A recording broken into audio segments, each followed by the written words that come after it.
11 12 13 14 4 ล้าน 4 แสน บ่นะ 1 ล้าน 4 แสน 1 ล้าน 4 แสน ก็4 ล้าน 4 แส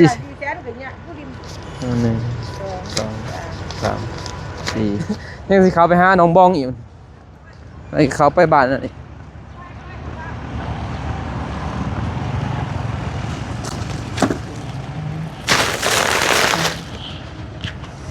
3 บาทนี่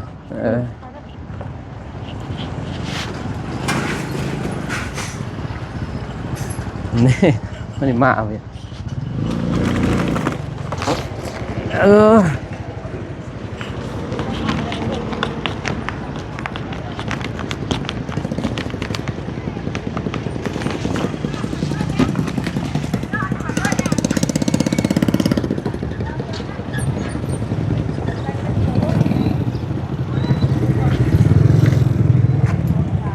น่าสิได้อยู่เนาะโอเคพี่หน่อยไปเจอกันอยู่วัดเด้อพี่หน่อย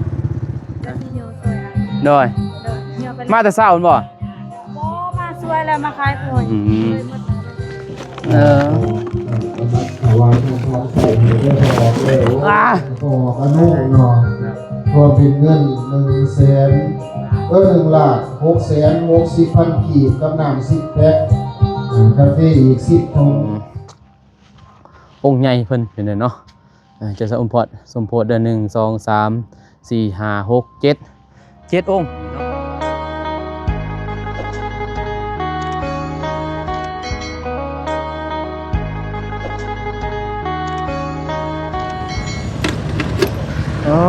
เป็นยังไงเปิดภาพมาบัดนี้อยู่พีเดอร์อยู่ตลาดตะลี่เป็นยังไงเนาะมาซื้อเครื่องก่อนเพราะว่ามีทั้งแม่ทั้งแม่พิมพ์แม่ติวแล้วก็แม่กั้นเพิ่นเนาะแล้วก็ทั้งเอื้อยทิพย์อยู่ทางพังไทยเพิ่นแหละเป็นยังไงเนาะเป็นให้ทางบ้านโนมมาเป็นสะพานบุญเพิ่นว่าบุญสมโพธิพระเนาะบุญใหญ่อยู่เมืองท่าแต้งแข้งสีกองบ้านห้วยทรายเนาะเป็นสมโพธิพระก็ได้ว่าให้ทางบ้านโนมมาเป็นสะพานบุญไห้เนาะบ้านโนมก็เลยสิมาซื้อน้ำแล้วก็ซื้อกาแฟแล้วก็เรือจากนั้นก็ถวายให้ทางพระอาจารย์ไปเลยเนาะพร้อมมื้ออื่นเพิ่นก็สิสัมโพธิเป็นจังไดเนาะไปขี้เหงื่ออยากเหงื่อแสบหมดครบบ่แม่คือบ่ป้าอยู่พุ่นเลยคือบ่ป้าอยู่หันสิเข้าไปอยู่พุ่นบ่อยู่เพื่อนเทิงบ่ก็จะมาอีกทีเดี๋ยวโตประเทศยัง3บ่ยัง3เท่าใดจะไป2ขั้นโตเติบบ่แล้วว่ามีคนจับให้เจ้าบ่จังได๋เนี่ยให้เพิ่นจับให้น้องได้อีดอกตัวนี้5 แสน 5ตัวนี้8 แสน 5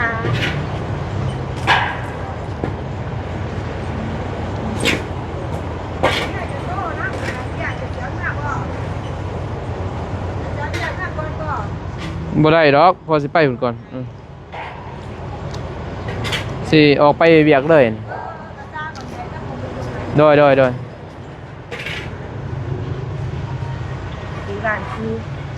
้าน4บ่มาแล้วบ่เจ้ามาแล้วบ่เอ้ยก็ค่าขาจะไปบัตรได้นี่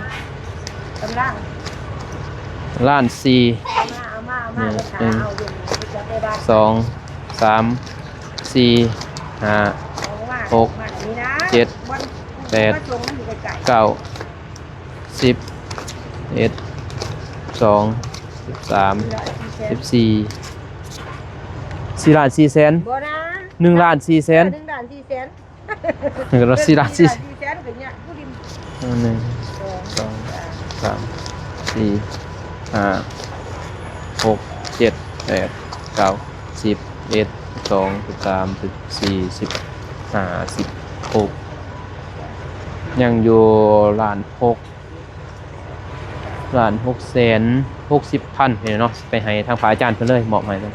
อันนั้นบ่เงินเพิ่นอันนี้บ่หน่อย FC เพิ่นมาเฮ็ดบุญนำเพราะว่าแจ้งเพิ่นได้ว่ามีบุญใหญ่เพิ่นก็เลยร่วมบุญนำแต่เพิ่นว่าให้เงิน บ่าวโน่ก็ซื้อนี่ เกณฑ์เพิ่นเลยโดด เออ เพิ่นการอันนี้เขียนคือเขียนหยังจะโลดใจในหักแหละ โดย บัดมือซัพพอร์ตคุณแล้วเพิ่นสิอ่าน โดย ให้เพิ่นเขียนดีๆไปแล้วสิขึ้นไปนี่มือต้องสุดเลย มื้ออื่นและสมโพธิ นี่ไปเบิ่งเฮ็ดโครงการของเขาเนี่ยให้สุขภาพดี เพิ่นว่ามากกับเพลาวเนาะ แม่นเอาคันไปลาวเนี่ยให้ท่านมันปฏิบัติ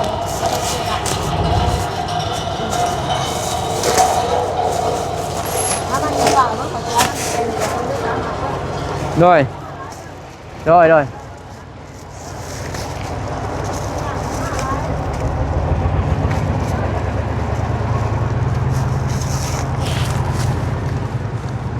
อาไปพี่น้องเอ้ย ยังสิเขาไปหาน้องบองอีกไอ้เขาไปบ้านนั่นนี่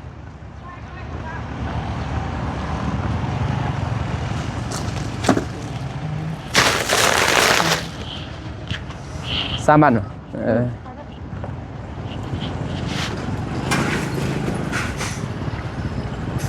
นี่มันนี่มาเอาเนี่ย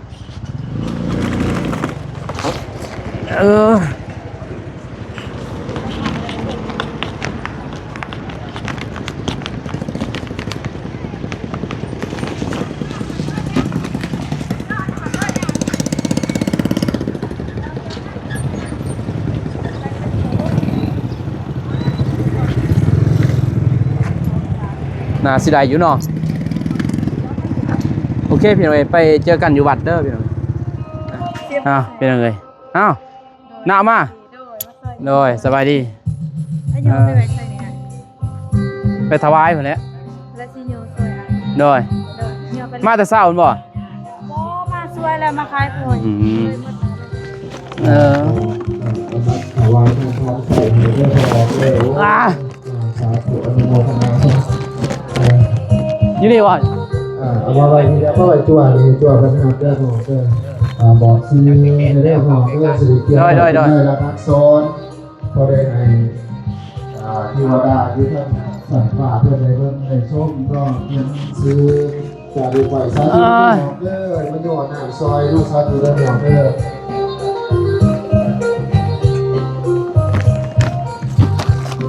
อาจารย์เป็นเก่าพัฒนาคือกันคือเป็นขยันประท้วงว่าท่านโอ้ยว่าเป็นเลี้ยงพอไม่ออกเขาเรียกกันขยันให้มันท่านได้งานเลยเด้อไม่ออกเด้อสาธุอนุโมทนาธรรมอาจารย์ไปรู้มันจะไหว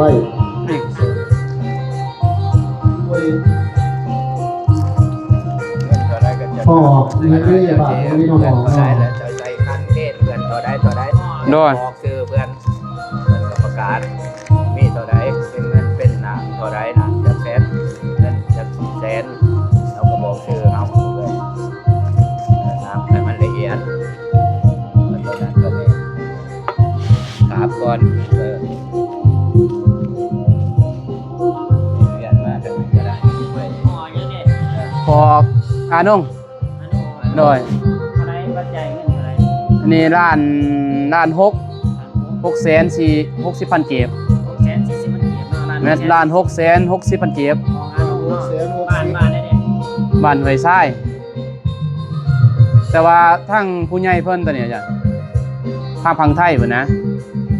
เขียนเป็นพี่น้อยเพิ่นได้บ่ เอาจบเกียรติจบเกียรตินะโดยสาธุนำพออนุเด้อไม่ออกนี่เพราะว่าไม่ออกซอยสาธุนำพอได้ไม่ออกเด้อ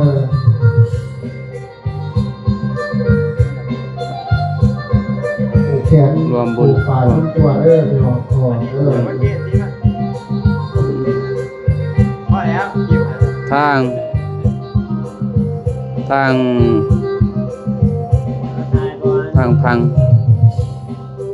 ทย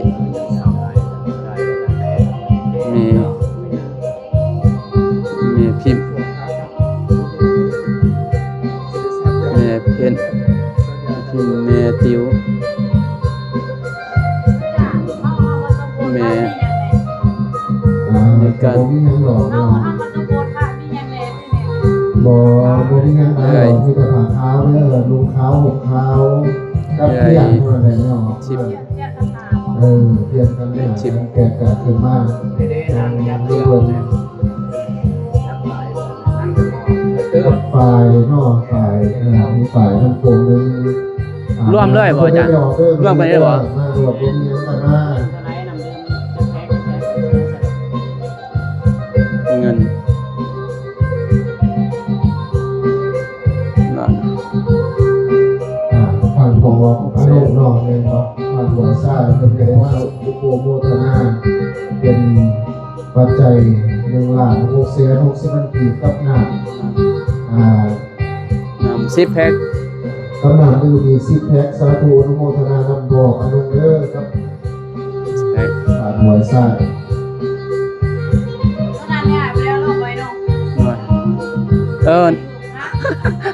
ยังกาแฟ12กาแฟ อยากใส่เราจะบอกเดี๋ยวครูบาเสียง กาแฟ10 ถุง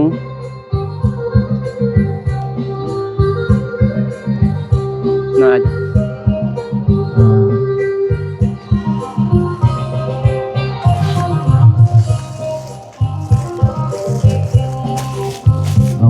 อันนี้รวมบอกในหอกทางฝั่งไทยแน่นอกในพิษในจิ๋วในกันในหอกพิษรวมเป็นเงินบอกอนุเนาะรวมเป็นเงิน1,660,000 กีบกับน้ำ10 แพ็คกาแฟอีก10 ถุงสาธุอนุโมทนาน้ำบอกอนุเด้อสาธุอนุโมทนาพุทธหักพอดเลยบอกที่มันอยากนะเนาะพิวาตันนาสีเดสังดิจังโมตาปัจจายโนธรรมาวัฏันติอายุวันโนสุขังนำอยากเมื่ออยากนำผู้ดีแลทายเนี่ยท่านพี่น้องฟังไทยนะยังจะโพสสังฆมิสุขติทิตาภิกขารตังนิจายสัทธานาโสปะกะปฏิโสยตินิทัสสิโตเปตันนาโพสัจจะคตาอุราระปารัญจะภิกขุนัพานุปาทินังตุมเมหิปุญญังปัสสุตังปะกันติสาธุสาธุเด้อพอนะน้องเด้อแบบบอกพี่น้องชาวปฏิไทยนั่นเด้อสาธุเจริญพรเด้อพี่น้องทางฝั่งไทยเด้อสาธุอนุโมทนานำเอามีหน่อยเฮาประทานหน่อยไม่ออกพอเลยเฮาบ่ได้ว่าสิทานคือจังเศรษฐีเพิ่นเนาะเฮามีหน่อยเฮาก็ทาน10ทาน20บ่ได้ให้เงินได้เด้อไม่ออกเด้อ1,000 2,000เป็นเงินเป็นคำ กลับก่อนเด้อ สาธุเอามาเทียนน้ำจัวเด้อเอาเด้อมาเทียนน้ำจัวครูบาอาจารย์เพิ่นก็โอ้อันใดอันนี้เพิ่นบ่ได้ยืมบนก้นเฮาได้เพราะว่าสิเป็นเข้ามีพักเสียงหนึงคืออาจารย์ใหญ่เสิร์ฟเพิ่นว่าครูบาอาจารย์เพิ่นคิดเห็นเบิดสิเป็นเงินหน่อยเงินหลายเงินพันเงินกีบทันสมัยก่อนใส่ได้เพิ่นก็คิดฮอดเฮาเบิดแหละคนบริการคันมาโอ้จุดทางไทยเสียเด้อไม่ออกเด้อค่า200,000เด้อเพิ่นก็บ่ได้ว่าเนาะเฮามี5,000มี2-3,000เฮาก็เพียงได้ถวายได้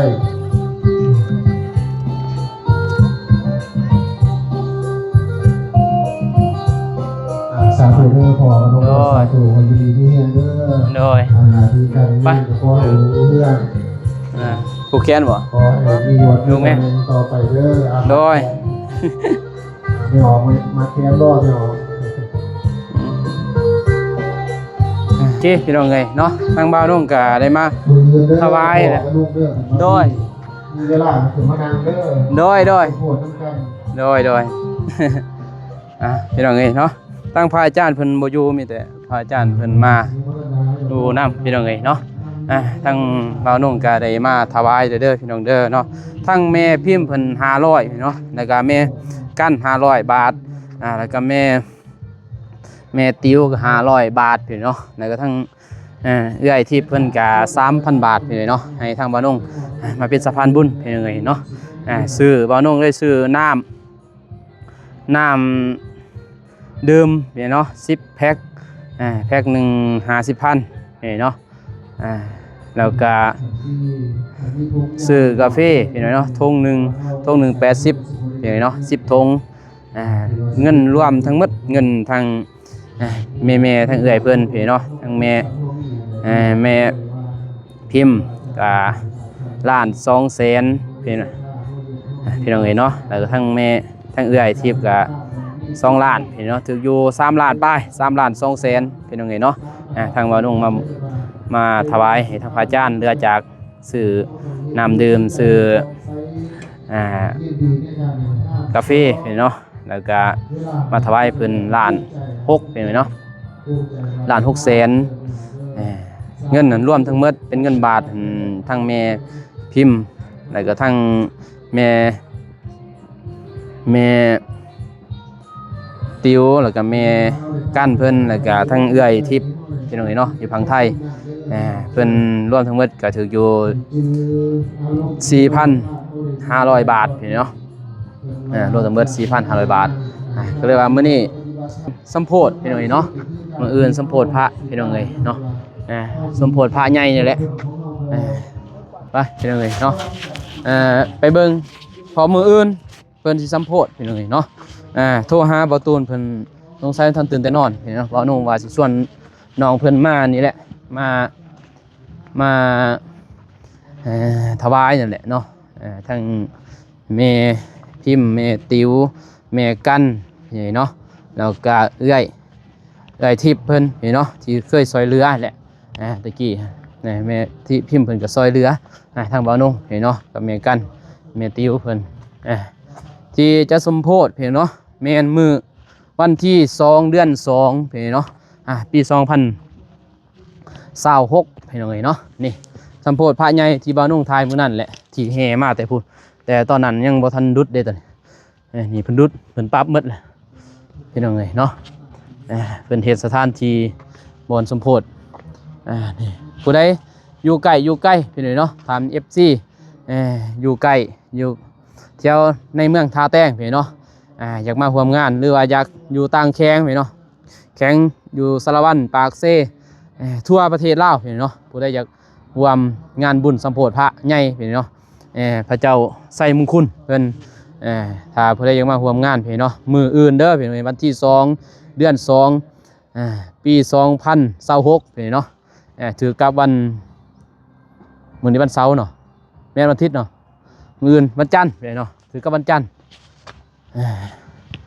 นี่แหละเป็นสิสัมโพธิอยู่นี่พี่น้องเนาะเพราะนี่พระใหญ่ทั้งองค์ใหญ่เพิ่นเป็นเนาะจะสมโพธิเดือน1 2 3 4 5 6 7องค์เนาะสมโพธิ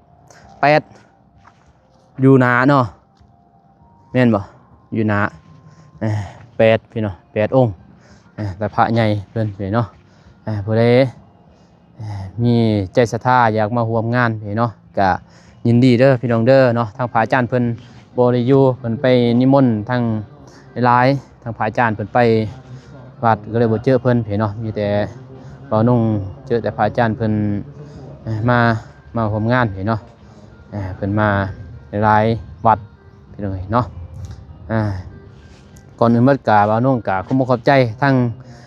แม่พิมพ์พี่เนาะแล้วก็แม่ติวแม่กันแล้วก็เอื้อยพี่สาวบ่าวนุ่งพี่เนาะพี่สาวทิพย์เพิ่นพี่เนาะอยู่ทางไทยพี่น้องทั้ง4 ทานเพิ่น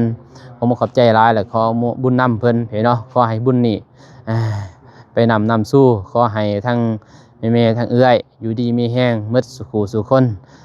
ได้บุญกุศลที่ได้ร่วมบุญในครั้งนี้ก็ขอให้ทั้งแม่ทั้งเอื้อยจงอยู่ดีมีแห้งความเจ็บอย่าได้ความไข้อยู่สิมีขอให้หังให้มีขอให้ร่ำให้รวยนอนให้ได้เงินหมื่นตื่นให้ได้เงินแสนแบนมือมาให้ได้แก้วมินิโสดโทษหายอย่าได้มาเบียดเบียนเสนียดเจนใหญ่อย่าได้มาไก่เด้อแม่เด้อทางเอื้อยเด้อเนาะสาธุพี่น้องเนาะโอเคพี่น้องเนาะบ้านน้องกามีแต่แจ้งข่าวให้ FC พี่น้องเนาะแล้วก็มาถวายเงินเพิ่นจำนวน 4,500 บาทพี่เนาะมอบซื้อตั้งน้ำพี่เนาะน้ำ10 แพ็คแล้วก็ ซื้อกาแฟพี่เนาะเพราะว่าเพิ่นสิร่วมงานมันเรื่องสำคัญที่สุดก็คือน้ำพี่เนาะเพิ่นหมดคืนเด้พี่เนาะร่วมงานมื้ออื่นต้องอยู่หมดคืนเพิ่นสมโพธิพี่เนาะว่าคนสิมาหลายส่ำใดบ่าวนงบางทีบ่าวนงสิพาทั้งบ่าวตูนมานำพี่เนาะแล้วก็ทั้งน้องบองและแต่เบิ่งก่อนถ้าน้องเพิ่นสิเข้ามาได้อยู่บ่พี่น้องเอ้ยเนาะสิเชิญมาส่วนเพิ่นนั่นแหละเข้ามาเบิ่งพี่น้องเอ้ยเนาะว่าเพิ่นสิพอเพิ่นก็บ่เคยมาร่วมงานแบบนี้หลังจากนี้บ่าวนุ่งก็สิเข้าไปหาทางน้องบองเห็นเนาะเพราะว่ามีทางผู้ใหญ่เพิ่นพาบ่าวนุ่งซื้อคงอยู่คงกินนี่แหละนี่น้องเพิ่นพอเห็นเพิ่นสีจอยๆเนาะบ่กินข้าวกินน้ำแต่มื้อนี้บ่าวตูนจักสิเข้าได้จักบ่สิทำน้องบองเบิ่งเนาะถ้าว่าเขาได้บ่าวนุ่งก็สิพาน้องบ่าวตูนเข้าไปเลยแล้วก็ส่วนน้องเพิ่นว่าสิมาอยู่บ่งานโพธิสมโพธิพี่น้องเอ้ยเนาะพระใหญ่ถ้ามาก็เฮงดีพี่เนาะมาร่วมเฮ็ดบุญเฮ็ดศีลนำกันพี่เนาะเพราะว่าวัดนี้สร้างกำลังสร้างบ่ถึงปีพี่เนาะก็ยังบ่ทันมีหยังพี่เนาะกุฏิก็ยังน้อยแล้วก็วัดกำลังสร้างอันนี้องค์100 ล้านพี่เนาะที่บ่าวนุ่งทางมันนั่นแหละองค์ราคา100 ล้าน100 ล้านมันก็ถึงอยู่100 ล้านก็6เท่าใด100 ล้าน200,000เกือบ200,000พี่เนาะ100 ล้านนี่เกือบ200,000แสนหนึ่ง